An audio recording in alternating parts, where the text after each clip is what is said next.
ধারণা করে, আইনে তো সাসপেক্টেড লোকদেরকে তো আপনি কাছে নিয়ে জিজ্ঞাসাবাদ করতে পারেন, তাদেরকে পুলিশ হেফাজতে নিতে পারেন। আর অগ্নিকাণ্ডের মামলা তো হবেই, এটার আর কোনো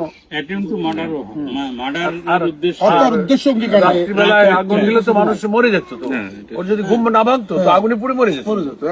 এই জন্য হত্যার উদ্দেশ্যে বাড়িতে আগুন দেওয়া, এজাহারটা সুন্দর করে একটু আপনি তৈরি করে দেবেন।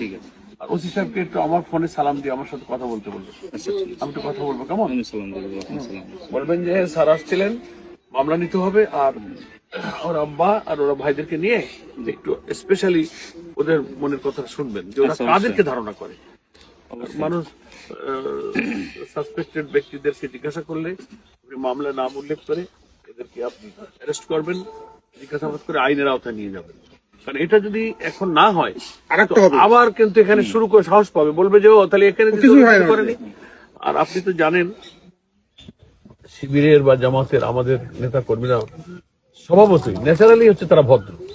জিতছে এখানে আমরা 2000-3000 ভোটের ব্যবধান এক একটা কেন্দ্রে আমরা ভোট পেয়েছি, তো আমরা তো অহংকার দেখালে পিটাপিটি দাপট মিছিল কিন্তু আমরা করবো, অথচ তারা এসে আমাদের বাড়িতে আগুন দিচ্ছে।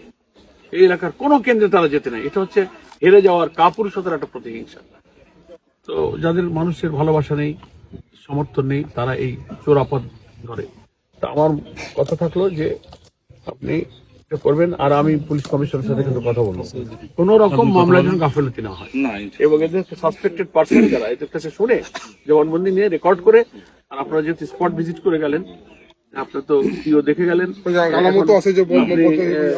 তেলের বোতল, এগুলো নিয়ে আপনার আইও রিপোর্ট এবং এদের জবানবন্দি নিয়ে মামলাটা একটু ভালো করে দেবেন। জি, ঠিক আছে।